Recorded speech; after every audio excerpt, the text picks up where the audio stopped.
Povo do quinto período, então vamos agora retomar as questões referentes ao nosso nexo de causalidade, tá? Hoje eu estou aqui no meu escritório, já não sei se eu comentei com vocês, mas minha casa é ao lado, então não tem problema nenhum, eu estou cumprindo aí as recomendações da instituição, do Ministério da Saúde, OMS, enfim, de isolamento social.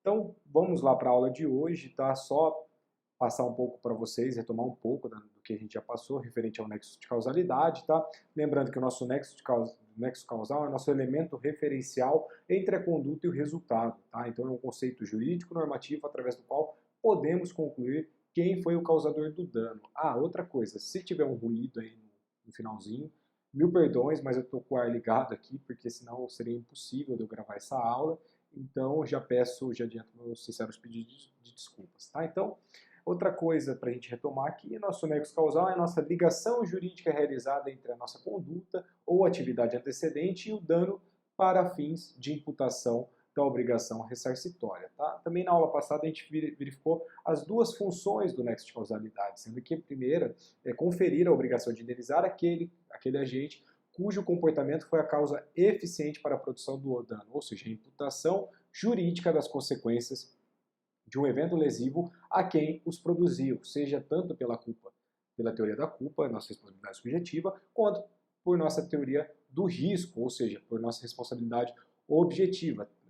Reiterando, então, independentemente do tipo de responsabilidade que a gente vai imputar ao agente, estará presente o nosso elemento nexo causal. Tá? Por isso que o nosso elemento nexo causal é indispensável. A partir de agora, a gente pode ter, por exemplo, responsabilidade sem dano, nos novos danos. A gente pode, por exemplo, verificar, antes da gente ir para a conduta culposa, a gente verifica primeiro quem que foi o agente, quem que produziu aquele resultado. Por quê? Porque se a gente não ultrapassar esse primeiro degrau, entre aspas, da nossa responsabilidade civil, que seria o nosso nexo de causalidade, não tem por que se apurar culpa. Então, nosso nexo de causalidade é o nosso elemento indispensável na nossa responsabilidade civil. Tá?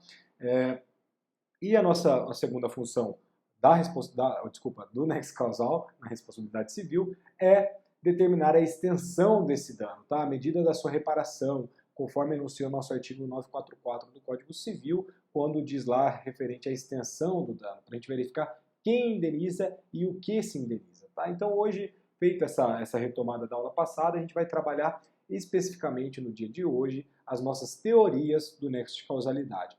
É um assunto muito puxado, tá? Já vou adiantar, não vai ser fácil, mas a gente vai tentar desmistificar isso, porque querendo ou não, a gente vê na prática magistratura aplicando a teoria da causalidade de uma maneira equivocada, tá? A gente vê diariamente, assim, uma coisa, já sei já qual que é o resultado de determinado recurso, então eu vou montar um acórdão ou determinada sentença, no caso do primeiro grau, para que se responsabilize o agente, mas o nexo de causalidade fica numa coisa muito louca, porque vai fazendo remendo, vai pegando uma teoria daqui, uma teoria de lá, e aí monta um bolo doido que aí a gente assim, fica abismado. Então vocês, como meus alunos, jamais vão cometer esse tipo de erro. Se for aplicar, por exemplo, a teoria da causalidade adequada, vocês vão aplicar e vão fundamentar porque vocês estão aplicando aquela teoria. Então, a aula de hoje é fundamental, é puxada, só que no final dessa aula eu vou trazer jurisprudências para ilustrar a nossa matéria. Tá? Então, referente às teorias do nexo de causalidade. Lembrando, quando ocorre um dano, né, ocorre de um fato simples. Tá? Então, a questão não oferece menor dificuldade, por conta da nossa relação de causalidade será e é estabelecida de maneira direta entre fato e dano. Tá? O nosso grande problema relacionado a nexo de causalidade é quando isso se torna um pouquinho mais complexo, né? Nas hipóteses de causalidade múltiplas, tá? A gente vai verificar com causalidades múltiplas ainda na próxima aula, mas põe isso aí embaixo do braço que vocês vão entender, tá? Então, causalidade múltipla, isso é, quando há uma cadeia de condições, várias circunstâncias concorrendo para que determinado evento danoso ocorra, tá? Então, temos que precisar qual dentre elas é a causa real do resultado, tá? Então, vai ter uma cadeia de eventos e a nossa função, através da causalidade múltipla, identificar qual delas é a causa real do evento. Tá? Então, entre as várias teorias que se empenharam na solução do problema. Vou destacar 3, tá? 2 são principais, não só pelo enfoque, distinto pelo qual cada uma examina a questão, mas também pela importância prática que alcançaram. Tá? Então, enquanto uma generaliza as condições dessas 2 principais, a outra vai individualizá-la ou as qualificá-la. Tá? Então, uma generaliza as condições e a outra as individualiza ou as qualifica. Tá?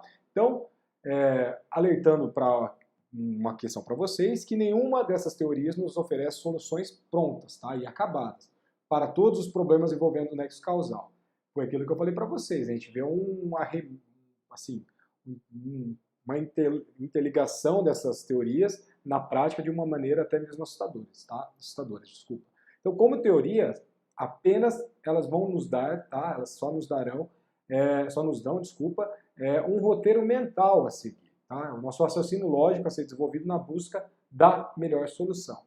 Sempre sobrará espaço aqui, tá, no nosso alerta. O nosso alerta é feito também pelo Cavalieri Filho, que foi desembargador do Tribunal de Justiça do Rio de Janeiro, e ele fala aqui, sempre sobrará espaço para a criatividade do julgador atento aos princípios da probabilidade, da razoabilidade, do bom senso e da equidade. Então, não há, a rigor, diferenças substanciais entre as várias teorias que se propõem decifrar o nexo causal, tá? Mas todas realçam aspectos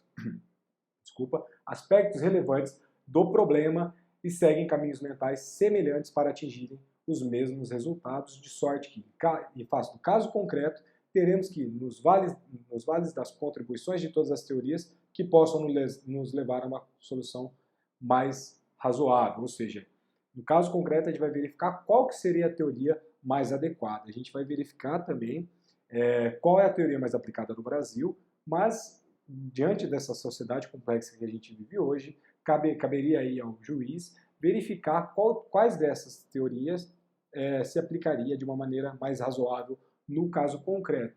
Beleza? Então, em última instância, o nexo causal terá que ser examinado e determinado caso a caso, com base nas provas produzidas pelo demandante e avaliação de todos os aspectos que a espécie ofereça. Tá? Então agora eu vou fechar esse vídeo e a gente vai trabalhar especificamente agora em cada vídeo.